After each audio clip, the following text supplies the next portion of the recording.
இந்த diabetic food ulcer, அதாவது சர்க்கரை நோயினால வரக்கூடிய புண்கள், ஆறாத புண்கள் முதல்ல கட்ட விரல் ஆரம்பிக்கும். இப்ப நம்ம இந்த போட்டோஸ்ல காமிக்கிற மாதிரி ஒரு சின்ன ரவுண்ட், அதுவும் அது வரக்கூடிய இடம் பாத்தீங்கன்னா நம்ம கட்ட விரல்ல ஃபுட் மேப்ல பிட்யூட்டரி கிளாண்ட் இருக்கக்கூடிய ஏரியா.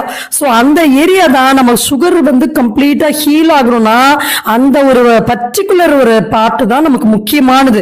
அந்த இடத்துல தான் இந்த புண்கள் வரும். அது பெருசாகி ஆழமாக ஆக ஒவ்வொரு விரலா கட் பண்ணி எடுப்பாங்க. இப்ப நம்ம ஒரு ரிசல்ட்டோட காமிக்கிறோம் இந்த பிரச்சனை எப்படி சரி பண்ண முடியும்னு. இப்ப நம்ம பிஃபோர் ட்ரீட்மெண்ட் போட்டோ 3 months முன்னாடி ஏற்கனவே ஒரு தடவை பக்கத்து விரல் சர்ஜரி பண்ணி ரிமூவ் பண்ண பேஷண்ட் கட்ட விரல்ல இந்த மாதிரி புண்ணாயிடுச்சு, உடனே ரிமூவ் பண்ணுன்னு சொல்லியிருக்காங்கன்னு போன் பண்ணாங்க. ஒரு 10 days ஆபரேஷன் தள்ளி வைக்க சொன்னோம். ஆபரேஷனுக்கு 2 days முன்னாடி போன் பண்ணாங்க. அந்த 10 daysல நம்ம டயட் பிளான் சொல்லி கொடுத்து நம்ம என்னென்ன விஷயங்கள் சொல்லி கொடுத்தோங்கிற அந்த சீக்ரெட்ஸ் தான் நம்ம இந்த பதிவுல நம்ம முழுசா விளக்க போறோம்.